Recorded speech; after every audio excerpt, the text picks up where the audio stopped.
Shalom Bapak Ibu yang dikasih Tuhan, selamat pagi. Selamat bertemu kembali dalam renungan pagi di hari ini Selasa 22 Februari 2022.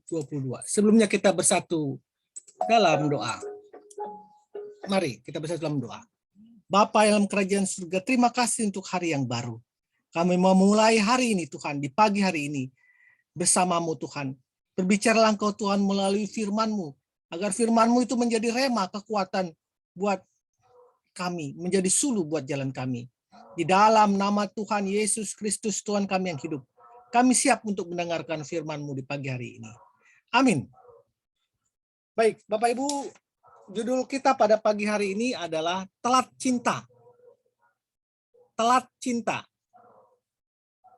Sebagai landasan firman Tuhan yang menjadi kekuatan buat kita diambil dari Matius 6 ayat 12. Doa Bapa kami, ampunilah kami akan kesalahan kami. Ampunilah kami akan kesalahan kami. Matius 6 ayat 12. Tell me alias telat mikir berarti terlambat berpikir, sehingga kita salah ini dan salah itu. Sedangkan telci atau telat cinta berarti kita terlambat mewujudkan cinta kita sehingga kita merasa menyesal. Novel dalam film Ghost ya bertema tentang telat cinta. Artis Demi Moore dan Patrick Swayze mereka baru sebatas pacaran. Patrick belum pernah mengungkapkan rasa cintanya, padahal Demi Moore menunggu-nunggu ungkapan itu. Tetapi tiba-tiba Patrick tewas ditikam seorang penodong. Dan dia belum sempat mengutarakan rasa cintanya kepada Demi Moore. Akibatnya Patrick gregetan dan penasaran, tidak bisa menolong atau mengungkapkan hatinya kepada Demi Moore. Jadi intinya dari cerita ini adalah penderitaan batin Patrick. Karena rasa sesal, ia menyesal belum mengungkapkan rasa kagumnya, belum mengungkapkan rasa cintanya kepada Demi Moore. Ia merasa belum pernah melakukan kebaikan kepada Demi Moore, padahal Demi Moore begitu baik kepadanya.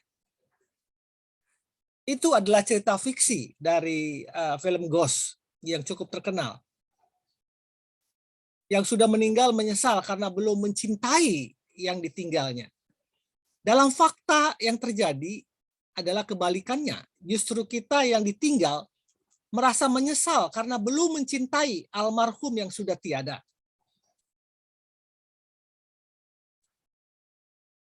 Kita terlambat mencintai. Sekarang kita ingin berbuat sesuatu, tetapi ia sudah tiada. Tidak bisa lagi. Meskipun putranya yang salah, namun Daud menyesali kematian putranya. Lalu Daud menangis dan berkabung. 2 Samuel 19 ayat 1. Dalam duka kematian biasanya muncul rasa bersalah dan rasa sesal. Kita menyesal dan merasa bersalah karena kurang mencintai suami kita, kurang mencintai istri kita selama hidupnya. Kini suami kita atau istri kita mendadak meninggal. Kita menyesal. Rasa sesal ini bisa mewujud dalam bentuk susah tidur atau susah makan. Kadang-kadang tekanan psikis ini pun mengakibatkan gangguan psikosomatis berupa sakit kepala, nyeri lambung, dan kulit yang gatal.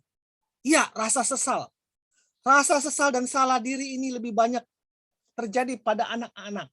Pada anak menyesal karena belum sempat melakukan suatu perbuatan yang baik bagi orang tuanya yang telah meninggal.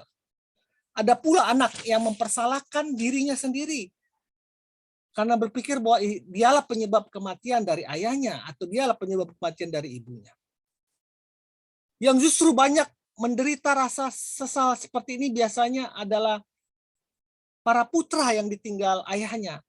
Hal ini disebabkan karena seorang putra biasanya lebih akrab dengan ibunya daripada dengan ayahnya. Seorang putra menganggap ayahnya keras dan kejam.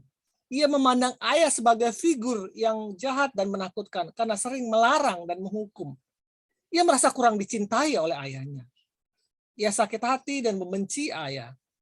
Oleh sebab itu sejak usia remaja ia menjauh dari ayah. Dan sejak itu hubungannya hanya sebatas basa-basi. Kini saat ayahnya meninggal, ia menyesal dan merasa bersalah karena belum mencintai ayahnya. Seumur hidupnya ia kadang-kadang dihantui oleh rasa sesal dan salah diri. Penyesalan seperti ini diceritakan oleh Samuel Mulia, kolumnis kawakan koran Kompas, dalam beberapa tulisannya. Dalam artikelnya yang berjudul Terlambat Mencintai, ia menceritakan kenangan pahit masa kecilnya. Tulisnya, waktu kami masih kecil saat Natal tiba, tak ada family gathering. Ayah mengirim anak-anaknya ke sebuah hotel untuk Natal dengan Santa. Sedangkan ayah sendiri sibuk dengan acara open house-nya. Mulia juga menceritakan rasa sakit hatinya pada masa muda. Saat saya menyisihkan sedikit uang untuk hasil kerja di masa menjadi mahasiswa, saya membelikan makanan untuk ayah. Waktu itu saya bangga sekali bisa membelikan roti. Namun saya kecewa berat karena jawaban ayah adalah, uang itu disimpan, jangan dihambur-hamburkan. Samuel Mulia mengakui bahwa ia membenci ayahnya. Saya sudah seperti spon yang penuh dengan air kebencian, karena menurut saya ia tidak pernah mencintai. Kebencian yang bersarang di hati saya berlangsung belasan tahun lamanya. Sampai suatu hari saya mengampuni diri saya. Sebelum saya mengampuni ayah. Sayang, saat sedang menikmati rasa cintanya, Tuhan mengambil pulang ayah saya. Saya menyesal. Rasa sesal terus menekan Samuel Mulia selama puluhan tahun, tulisnya. Dada saya terasa sesak karena tak bisa menangis secara tuntas. Penyesalan itu sering timbul dalam rasa rindu yang sangat. Lalu dalam kalimat intinya Samuel Mulia menulis, saya terlambat untuk mencintai dan kemudian menyesal di ujung tanduk, di ujung kesendirian dan di ujung maut. Duka derita seperti itu bisa menimpa kita semua. Kita berniat melakukan kebaikan kepada orang yang kita cintai, tetapi cuma sebatas niat. Akhirnya niat itu tidak terlaksana, tidak tersampai. Kita menyesal, kita terlambat mencintai, kita merasa berhutang.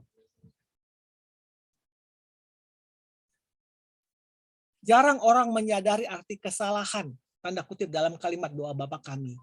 Ampunilah kami akan kesalahan kami, Matius 6 ayat 12. Di situ digunakan kata kesalahan, bukan kata kesalahan, tapi kata utang. Ampunilah kami akan hutang kami. Hutang kami belum melakukan yang terbaik buat orang-orang yang kami cintai. Jadi dosa sebenarnya bukan semata-mata perbuatan keliru yang telah kita lakukan. Namun dosa adalah perbuatan baik yang belum kita lakukan. Kelci, alias telat cinta. Kita ingin memberi cinta kepada seseorang, namun belum lagi cinta itu terlaksana, ia telah tiada. Yang tersisa cuma penyesalan. Bapak Ibu yang dikasih Tuhan, apa yang dimaksudkan dari renungan di pagi hari ini? Mumpung masih ada kesempatan, cintailah orang-orang yang kau kasihi. Sayangilah orang-orang yang engkau kasihi sebelum cintamu itu telat atau tidak bisa disampaikan.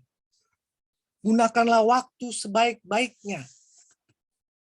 Untuk segala sesuatu ada waktunya. Untuk apapun di bawah langit ini, ada waktunya. Ada untuk lahir, ada untuk meninggal, ada untuk segala waktunya. Untuk itu, gunakanlah waktumu sebaik mungkin. Jika engkau ingin melakukan, mau mengampuni, mau menyayangi orang-orang yang kau kasih, lakukanlah segera. Jangan tunda, mumpung masih ada kesempatan. Jangan sampai kalimat telat cinta menimpa dirimu. Selamat berkarya. Selamat pagi, Tuhan Yesus memberkatimu. Amin.